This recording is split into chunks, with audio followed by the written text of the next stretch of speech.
News నేను భువన details చూద్దాం. అద్దంకి నియోజకవర్గంతో పాటు అద్దంకి రూరల్ పరిధిలో సర్ ప్రక్రియ 100% విజయవంతంగా ముగిసిందని అద్దంకి తహసీల్దార్ తెలిపారు. అద్దంకి రూరల్ పరిధిలోనే మొత్తం 275 మంది ఓటర్లు ఉన్నారు. ఇప్పటివరకు 1591 మంది ఓటర్లు మరణించినట్లు నిర్ధారించారు. మొత్తంగా 3.265 మందికి అంటే 8.11% సంబంధించిన ఓట్ల తొలగింపు ప్రక్రియ జరిగిందని తహసీల్దార్ వివరించారు. ఈ కార్యక్రమానికి 100% విజయవంతం చేయడానికి సహకరించిన ఉన్నతాధికారులకు, సిబ్బందికి, ఓటర్లకు, బిఎల్ఏలకు ఆయన ప్రత్యేక కృతజ్ఞతలు తెలియజేశారు. అదేవిధంగా వాటిని మళ్ళీ రీకలెక్ట్ చేసి వాటిని డిజిటైజేషన్ చేయడం కూడా జరిగింది. ఈ క్రమంలో మనకు అద్దంకి రూరల్లో 40,275 మంది మొత్తం ఓటర్లు ఉండగా అందులో 1591 మంది ఇప్పటి వరకు చనిపోయినట్టుగా నిర్ధారించారు. అదేవిధంగా పర్మనెంట్ షిఫ్ట్ అయిన వాళ్ళు 440 మంది, ఆల్రెడీ ఎన్రోల్డ్ అంటే 2 చోట్ల ఓటు ఉన్న వాళ్ళు 339, అలాగే ఈ ఫామ్స్ మనకి తిరిగి ఇవ్వడంలో ఆబ్సెంట్ అయిన వాళ్ళు 857 మంది, అదేవిధంగా అన్డిస్ట్రిబ్యూటెడ్ ఫామ్స్ అంటే మనకు మళ్ళీ ఎవరు తిరిగిన వాళ్ళు 38 మంది, ఓవరాల్గా 3,265 మంది మనకి ఈ విధంగా ఇదయ్యారు. ఇది మొత్తం కూడా 8.11% వచ్చింది. కాబట్టి ఈ ప్రక్రియ మనకి గత రాత్రితో 100% ముగిసింది. మన అద్దంకి రూరల్తో పాటు అద్దంకి కాన్స్టిట్యున్సీ మొత్తం కూడా 100% డిజిటైజేషన్ అనేది రాత్రితో ముగిసింది. ఇందుకు సహకరించిన అధికారులకి, ఉద్యోగస్తులకి, ఓటర్లకి, బిఎల్ఏలకి అందరికీ పేరు పేరున కృతజ్ఞతలు తెలియజేస్తున్నాను. Thank you. అందరికీ నమస్కారం. నేను అద్దంకి తహసీల్దార్ని మాట్లాడుతున్నాను. మనకి గత నెల 15 నుంచి ఈ రోజు వరకు ఎస్ఐఆర్ ప్రోగ్రాం జరుగుతుంది. ఇందులో భాగంగా మనం ఇంటింటికి ఎన్యూమరేషన్ ఫామ్స్ డిస్ట్రిబ్యూట్ చేయడం జరిగింది. అదేవిధంగా వాటిని మళ్ళీ రీకలెక్ట్ చేసి సిద్దిపేట జిల్లా గజ్వేల్ పట్టణ కేంద్రంలో Telangana cricket association general secretary దారం గురువారెడ్డి మీడియా సమావేశం నిర్వహించారు. తెలంగాణ క్రికెట్ అసోసియేషన్ ఆధ్వర్యంలో గ్రామీణ ప్రాంత క్రికెట్ క్రీడాకారుల ప్రతిభను వెలికితీసి వారికి అండగా ఉండడానికి నిరంతరం కృషి చేస్తుందని అన్నారు.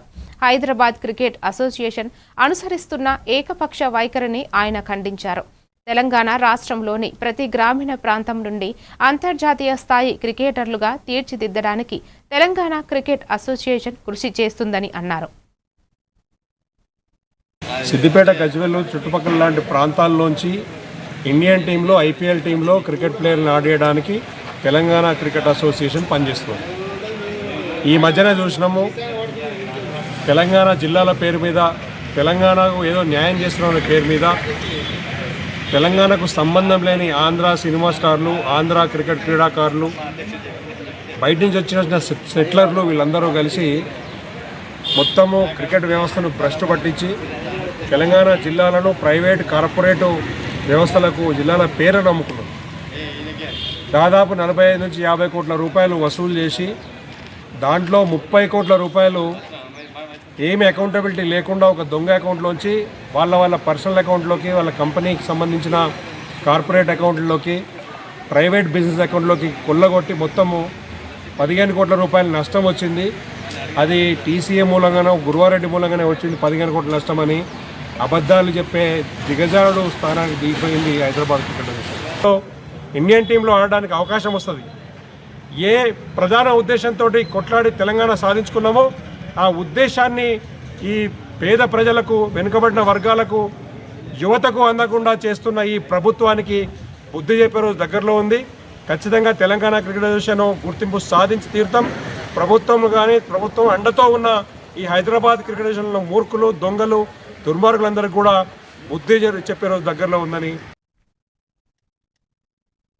కర్నూలు జిల్లా ఆదోని మండలం ఆరేకల్ గ్రామంలో ఎమ్మెల్యే డాక్టర్ పివి పార్థసారథి పొలాలను సందర్శించారు. రైతులతో నేరుగా మాట్లాడి పంటల పరిస్థితిని తెలుసుకున్నారు. ప్రధానమంత్రి ఫసల్ బీమా యోజన కింద ప్రతి రైతు తప్పనిసరిగా పంట బీమా నమోదు చేసుకోవాలని సూచించారు. ఎల్నినో ప్రభావంతో పంట నష్టాలు సంభవించే అవకాశం ఉన్నందున బీమా రైతులకు ఆర్థిక భరోసా కల్పిస్తుందని తెలిపారు. పంట బీమా నమోదు గడువు పొడిగించాలని జిల్లా కలెక్టర్తో ఫోన్లో మాట్లాడినట్టు వెల్లడించారు. అలాగే బ్యాంకు మేనేజర్లతో మాట్లాడి రైతులకు ఎలాంటి ఇబ్బందులు లేకుండా నమోదు ప్రక్రియ పూర్తి చేయాలని సూచించారు. రైతుల సంక్షేమమే ప్రభుత్వ లక్ష్యమని, ప్రతి రైతు పంట బీమా అవకాశాన్ని సద్వినియోగం చేసుకోవాలని, ఎమ్మెల్యే పార్థసారథి పిలుపునిచ్చారు. విత్తనాలు వేసినప్పటికీ కూడా చిన్న చిన్న మొక్కలు వర్షం లేకపోవడం వల్ల నానా ఇబ్బంది పడుతున్న రైతుల్ని పరామర్శిస్తా ఉన్నాను. ఇదే సందర్భంలో పంటలకు సంబంధించిన బీమా పథకం అందరూ చేశారా లేదా అని కనుక్కోవడం కూడా నా ఉద్దేశం. మళ్ళీ చెప్తా ఉన్నాను, రేపే చివరి రోజు. 2 రకాల పథకాలు ఉన్నాయి. ప్రధానమంత్రి ఫసల్ బీమా యోజన అంటారు, నరేంద్ర మోదీ గారు కేంద్ర ప్రభుత్వం నుంచి నేరుగా ఇచ్చేటువంటి పంట నష్టపోతేనో లేకపోతే పంట మొలవకపోతేనో లేదా 30% మించి పంట పండలేదంటేనో నేరుగా వచ్చే డబ్బులు ఇవి కందులకు సుమారుగా ఎకరాకు 44 రూపాయలు మాత్రమే మీరు కడితే మీకు 22,000 రూపాయలు వస్తుంది.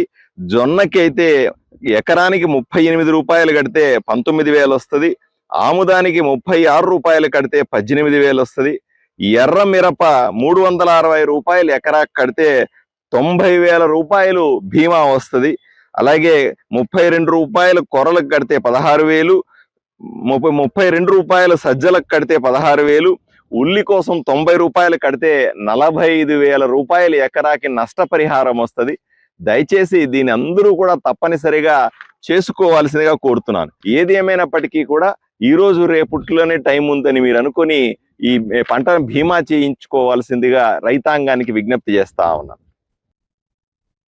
కోనసీమ జిల్లా వైసీపీ అధ్యక్షుడు చిర్లి జగ్గిరెడ్డి చేసిన వ్యాఖ్యలను రాష్ట్ర కార్మిక శాఖ మంత్రి వాసంశెట్టి సుభాష్ తీవ్రంగా ఖండించారు. ముఖ్యమంత్రిని విమర్శించే క్రమంలో సంచార జాతులకు చెందిన బీసీ వర్గాలను అవమానించడం అత్యంత దురదృష్టకరమని మండిపడ్డారు. బీసీలను కించపరిచేలా మాట్లాడటం వైసీపీ నాయకుల అసలు మనస్తత్వానికి నిదర్శనమని, కుల అహంకారంతో వెనుకబడిన వర్గాలను అవహేళన చేసే రాజకీయాలను ప్రజలు ఎన్నడూ క్షమించరని హెచ్చరించారు. మరి తీవ్ర విమర్శ చేశారు. నిజం జిల్లా అధ్యక్షుల నుంచి సందేశం ఒకటే, మరి ఆ రోజుల్లో మీ యొక్క వైఎస్ఆర్ గవర్నమెంట్ ఉన్న రోజుల్లో అసెంబ్లీ ఏ విధంగా జరిగేది? 2 సంవత్సరాల పాలనలో ఎన్డీఏ కూటమి అభివృద్ధి సంక్షేమంతో పాటు పెట్టుబడులు వెలువలా తీసుకొస్తా ఉన్నారు. అలాగే రైతే రాజు అవ్వాలి అనే నినాదంతో నారా చంద్రబాబు నాయుడు గారు అనేక సంస్కరణలు తీసుకుని వచ్చి డ్రోన్ కానీ, అలాగే బస్తా మీద డబ్బులు ఇచ్చే పరిస్థితి కానీ,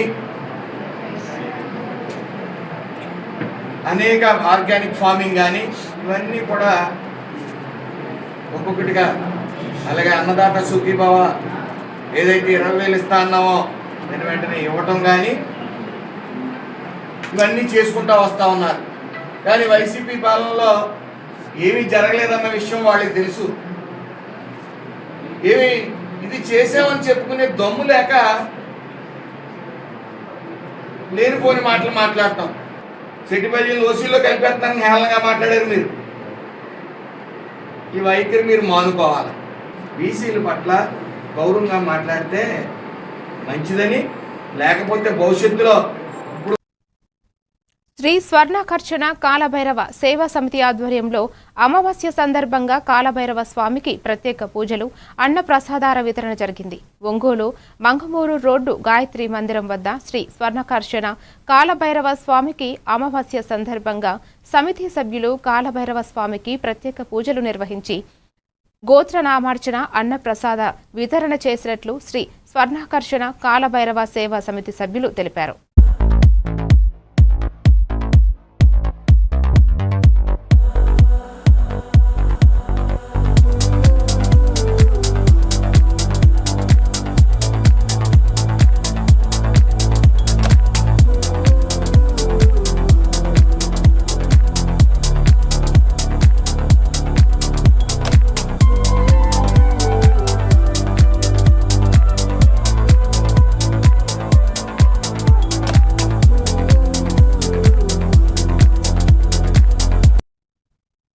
వికారాబాద్ జిల్లా పరిగి పట్టణంలోని బృందావన్ గార్డెన్లో జిల్లా ఆర్ఎంపీ యూనియన్ జిల్లా అధ్యక్షుడు డాక్టర్ జి నరేందర్ ఆధ్వర్యంలో 10వ వార్షికోత్సవ మహాసభకు ముఖ్య అతిథిగా ఎమ్మెల్యే టి రామ్మోహన్ రెడ్డి హాజరయ్యారు.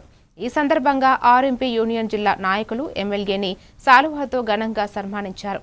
అనంతరం ఎమ్మెల్యే మాట్లాడుతూ గ్రామీణ ప్రాంతాల్లో ప్రజలకు నిరంతరం సేవలందిస్తున్న ఆర్ఎంపీ వైద్యుల సేవలు అభినందనీయమని అన్నారు. ఆర్ఎంపీ డాక్టర్ల సమస్యలను ముఖ్యమంత్రి దృష్టికి తీసుకువెళ్లి పరిష్కారం అయ్యేలా తన వంతు కృషి చేస్తానని హామీ ఇచ్చారు. ఈ కార్యక్రమంలో ఆర్ఎంపీ యూనియన్ నాయకులు ఆరిఫ్, నరసింహారెడ్డి, గఫర్, మధుసూదన్ రెడ్డి, జానకీరాం, పాండూరంగాచారి, ఇస్మాయిల్ పాషా, మనోజ్ కుమార్, ప్రజాప్రతినిధులు, స్థానిక నాయకులు తదితరులు పాల్గొన్నారు. ఇంతకుముందు మా సిద్ధాంతి పాఠశాల మంత్రులు, market committee chairman Parashuram Reddy గారు, మా యొక్క కౌన్సిలర్స్ అక్బర్, ఇంకా చాలామంది ఇక్కడ ఉన్నారు. మా స్థానికంగా మా పార్టీ టౌన్ అధ్యక్షుడు రామకృష్ణారెడ్డి గారు, అయ్యూబ్ గారు, మా యొక్క వైస్ చైర్మన్ కమల్. అయితే ముఖ్యమైన విషయం ఏంటంటే చాలా సందర్భాల్లో నేను మీతో మాట్లాడుతుంటాను. కొన్ని ఇష్యూస్ జరిగినప్పుడు కూడా గఫార్ గారు కానీ వీళ్ళంతా మన ఇంటి మనుషులు, వాళ్ళు ఎప్పుడైనా సరే నాకు ఫోన్ చేస్తుంటారు, మాట్లాడుతుంటారు. కానీ మనం కూడా ఏంటంటే ఒక లిమిట్కు కట్టుబడి ఉండాలి. ప్రాణాలకు కూడా కొంత డేంజర్ అయ్యే సిచ్యువేషన్ కూడా వస్తుంది. కాబట్టి మనం దాన్ని కూడా దృష్టిలో పెట్టుకొని మనం ఎంతవరకు అయితే మనము గవర్నమెంట్ నుంచి మనకు పర్మిషన్ ఇవ్వడానికి ఉందో అంతవరకే మనం చేయాలి. సార్ ఉన్నప్పుడు మీకు శిక్షణ ఇవ్వాలని ఉండే, తర్వాత ఇప్పుడు రద్దయిందని చెప్తున్నాను. తప్పకుండా నేను గౌరవ ముఖ్యమంత్రి రేవంత్ రెడ్డి గారి దృష్టికి తీసుకెళ్ళి మళ్ళీ మీకు ఆ కూకట్పల్లి నియోజకవర్గం ఫతేనగర్ డివిజన్లో ఒడిశా అసోసియేషన్ కమిటీ భగత్ సింగ్ పార్కులో పూరి జగన్నాథ్ యాత్రకు సన్నాహాలు చేపట్టారు. పూరి జగన్నాథ్ విగ్రహాలు ఊరేగింపుతో తీసుకువచ్చి పూజా కార్యక్రమాలు నిర్వహించారు. అనంతరం అందరూ కలిసి భక్తి శ్రద్ధలతో భజన కార్యక్రమాలు నిర్వహించారు. తీర్థ ప్రసాదాలు, అన్న ప్రసాద కార్యక్రమం నిర్వహించారు.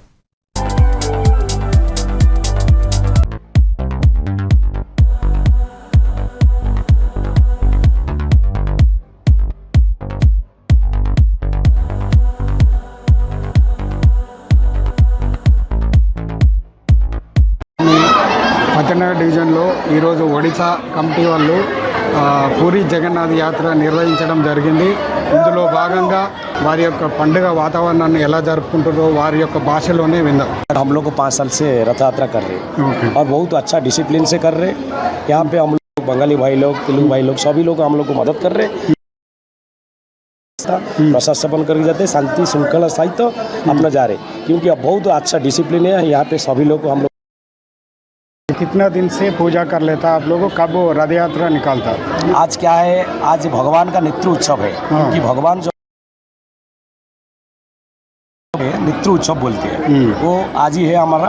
तो कल हमारे को प्रसाद सेवन रहता, आज भी प्रसाद सेवन है. और कल परसों 16 तारीख को रथ यात्रा रहता. 12 बजे 12:30 बजे वहाँ मिलने वाला पूरा उड़ीसा वाला हम लोग पुलिस. మెదక్ జిల్లా మనోహరాబాద్ మండలంలో గ్యాస్ సిలిండర్ పేలిన ఘటనలో 5గురు తీవ్రంగా గాయపడ్డారు. ఒక ప్రైవేటు కంపెనీకి కార్మికులు నివసిస్తున్న గదిలో ఈ ప్రమాదం చోటు చేసుకుంది. క్షతగాత్రులు రాజేష్, గంగారాం, దాబాల్ నాథ్, సంజీవలను తుప్రన్ ఆసుపత్రికి తరలించారు. ప్రాథమిక చికిత్స అనంతరం మెరుగైన వైద్యం కోసం గాంధీ ఆసుపత్రికి తరలించారు.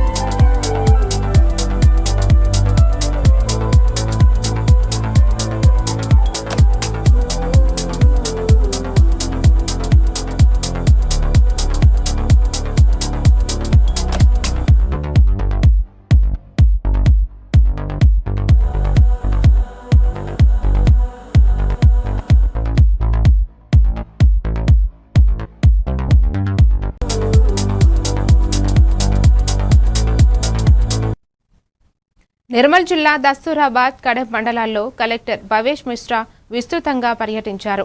కేజీబీవీలు, ప్రాథమిక ఆరోగ్య కేంద్రాల తనిఖీ, ఎస్ఐఆర్ ప్రక్రియ పరిశీలన చేపట్టారు.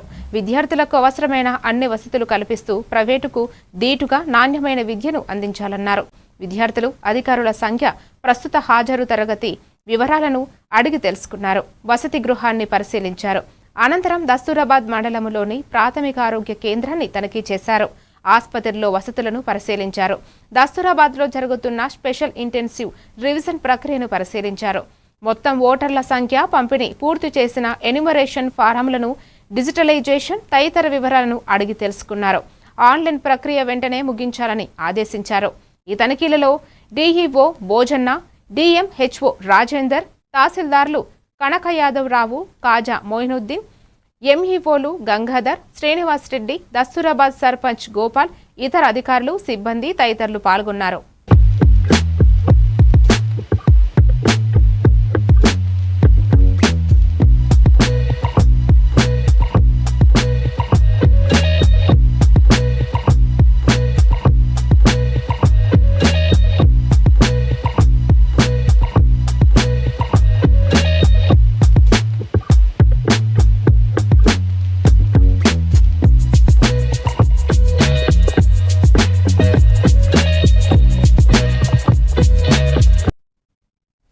ఉమ్మడి మహబూబ్ నగర్ జిల్లాలో పెండింగుల్లో ఉన్న సాగునీటి ప్రాజెక్టుల పనులను పూర్తి చేసి రైతులకు వ్యవసాయానికి నీటిని అందించడమే ధ్యేయంగా ముందుకెళ్తున్నట్లు ఉప ముఖ్యమంత్రి విద్యుత్ శాఖ మంత్రి మల్లు బట్టి విక్రమార్క తెలిపారు.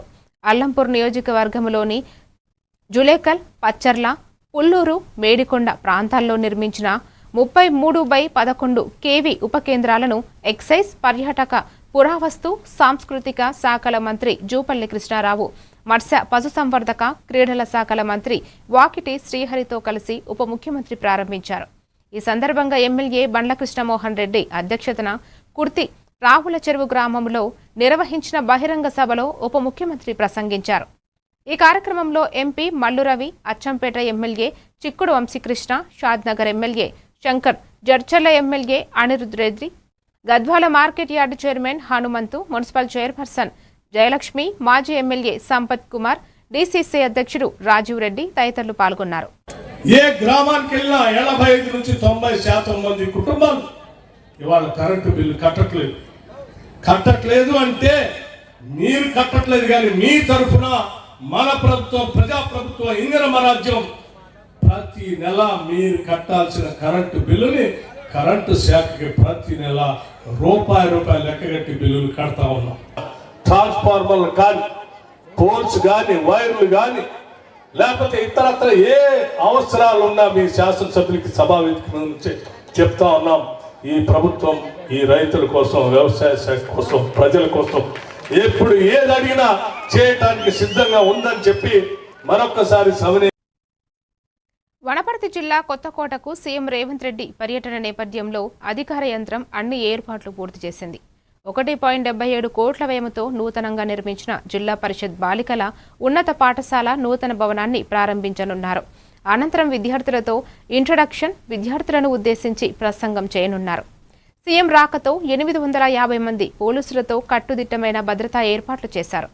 వనపర్తి, ఆత్మకూర్, కర్నూలు, హైదరాబాద్ వెళ్లే వాహనాలకు దారి మళ్లించారు.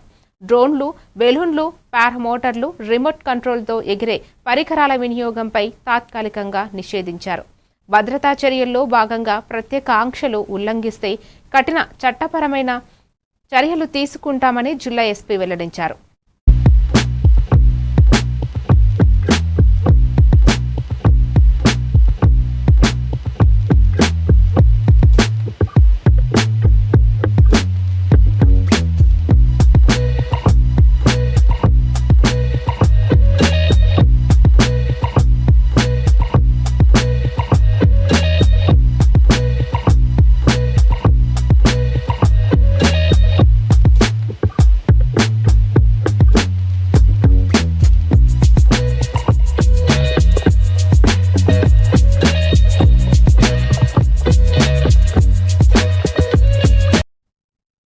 మాజీ ముఖ్యమంత్రి జగన్ విశాఖపట్నం పర్యటనలో భాగంగా మత్స్యకారులను పరామర్శించడానికి వచ్చారా, లేక మాజీ మంత్రి సిదిరి అప్పలరాజు కుమారుడి యాక్సిడెంట్ని సమర్థించడానికి వచ్చారా అని ప్రభుత్వ విప్పు ఎమ్మెల్యే గణబాబు ప్రశ్నించారు.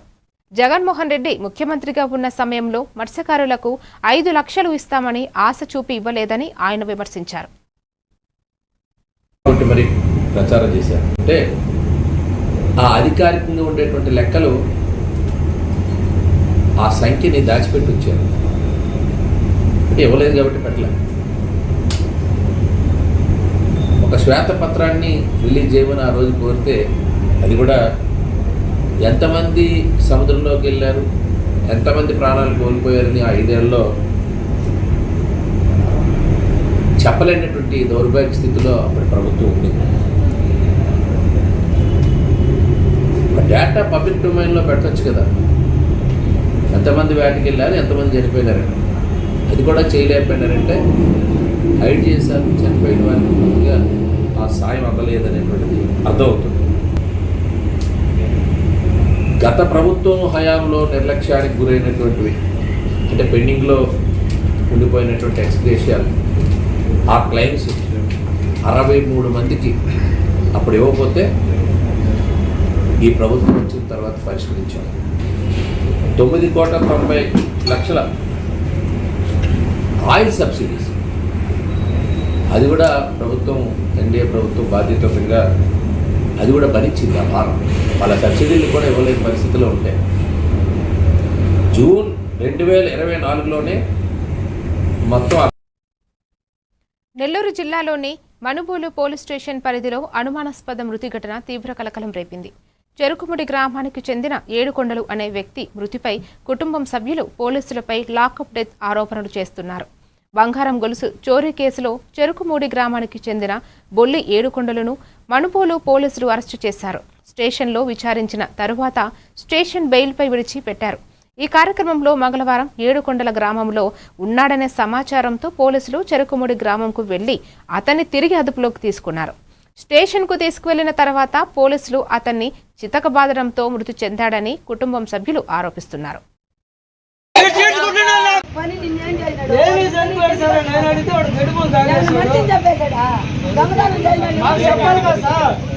కస్టడీలో ఉన్నాడు, ఏడు ముందు ఎడతా ఉంటాడు. అసలు 5 రోజులు ఎందుకు పెట్టుకుంటా పోలీస్ స్టేషన్ లో?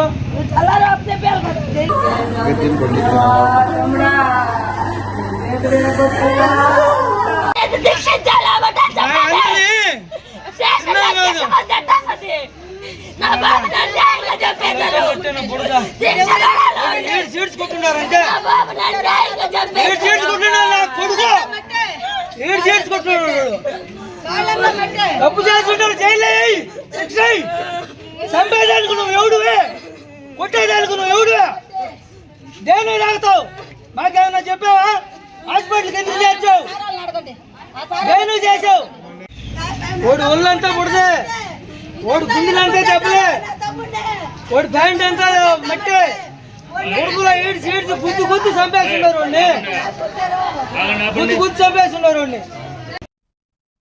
కాకినాడ జిల్లా అన్నవరం క్షేత్ర సమీపంలో శ్రీ అభయవారహి దీక్షా పీఠం అన్నవరం పీఠాధిపతులు శ్రీ భవనానంద స్వామీజీ వారిచే ఆషాఢమాస వారాహిమాత నవరాత్రులు విశేషంగా నిర్వహించనున్నారు. ఆషాఢమాస గుప్త నవరాత్రులు విశేష ద్రవ్యాలతో అభిషేకం, కుంకుమ పూజలు, హోమ జపాలు రాత్రి వేళల్లో విశేషంగా నిర్వహించనున్నట్లు నిర్వాహకులు తెలిపారు. శ్రీ వారాహి అమ్మవారి గుప్త నవరాత్రులు జూలై 15వ తేదీ నుండి 24వ తేదీ వరకు అన్నవరపు క్షేత్రం సమీపంలో ఉన్న వారాహిమాత దీక్ష పీఠంలో విశేషంగా నిర్వహించబడతాయని, ఈ పూజా కార్యక్రమాలలో భక్తులు పాల్గొని అమ్మవారి తీర్థ ప్రసాదాలు స్వీకరించాలని శ్రీ పవనానంద స్వామి తెలిపారు. వైభవంగా జరుగుతున్నవి. ఇందులో భాగంగా వారాహి దీక్షలు 15వ తారీఖు ఆషాఢ మాసం ప్రారంభం రోజున ఉదయం 5 గంటల నుంచి స్టార్ట్ అవుతాయి.